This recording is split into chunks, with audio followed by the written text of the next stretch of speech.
sleep awake last night. No point in turning off the lights. Not the same without your head on my shoulders. Growing pains, but I don't wanna get older. Almost like we left it all on red. Couple feelings never laid to rest. Didn't know that the party was over. And it's true that I need you here closer. Burning photos. How to learn to let go of I used to.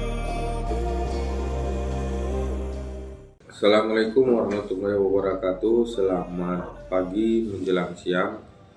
Saya perkenalkan, nama saya Lutfi Solihin Sirait, SSTP MAP.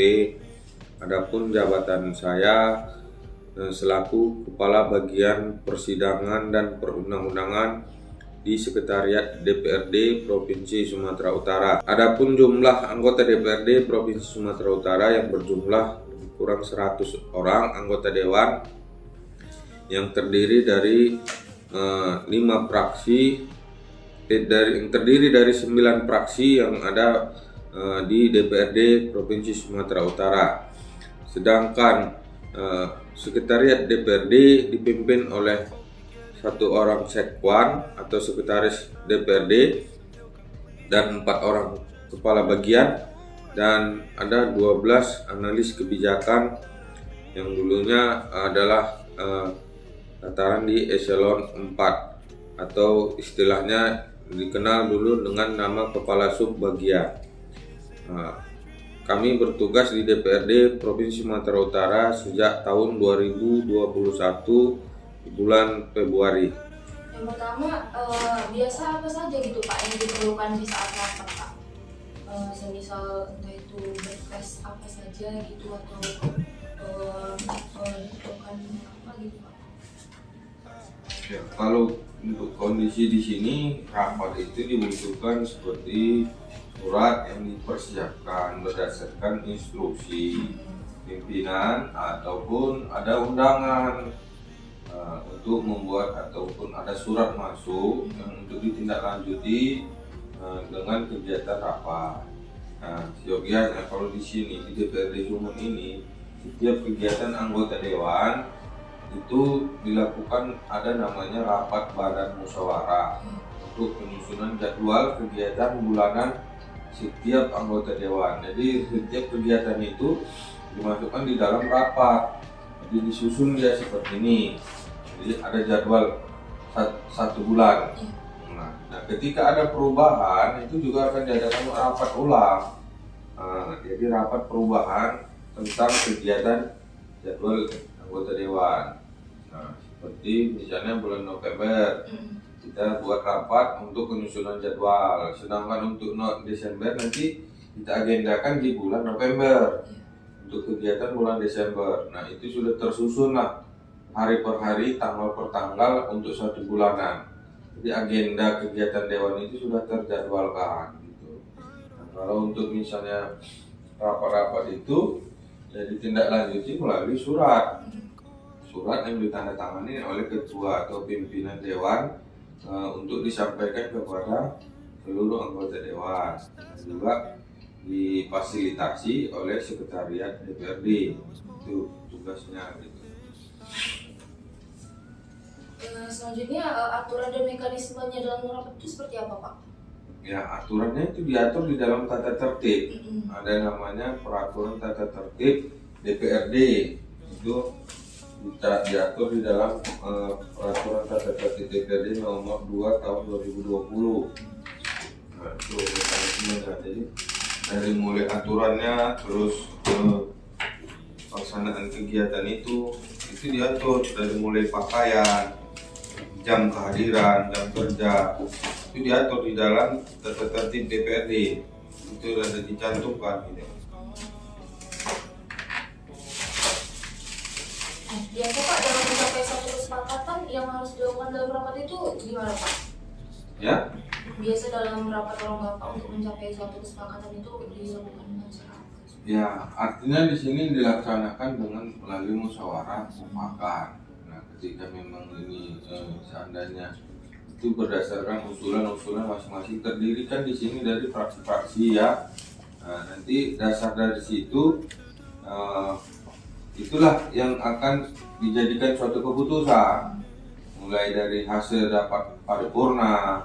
Nah, itu berdasarkan pendapat-pendapat dari masing-masing fraksi, yang akhirnya itu diputuskan di dalam paripurna, ya, dalam bentuk musyawarah mufakat atau bisa juga yang secara voting.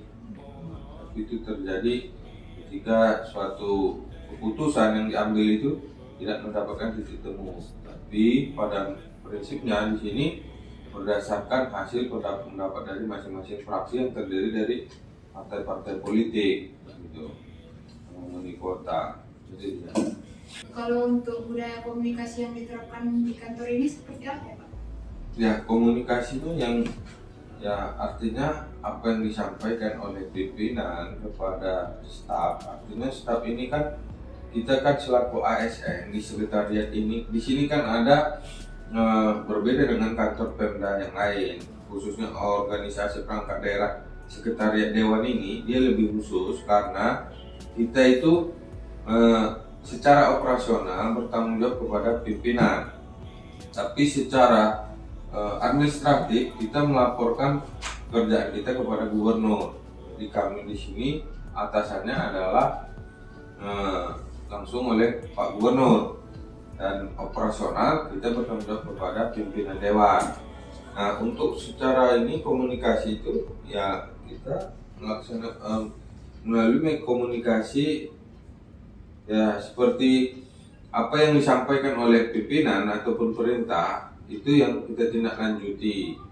Nah, fungsinya kita di sini sebagai fasilitator, memfasilitasi kegiatan-kegiatan atau program-program kerja daripada anggota dewan.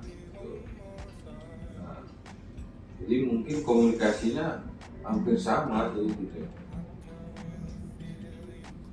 Nah Pak, sebelum memulai rapat, apakah dilakukan briefing terlebih dahulu?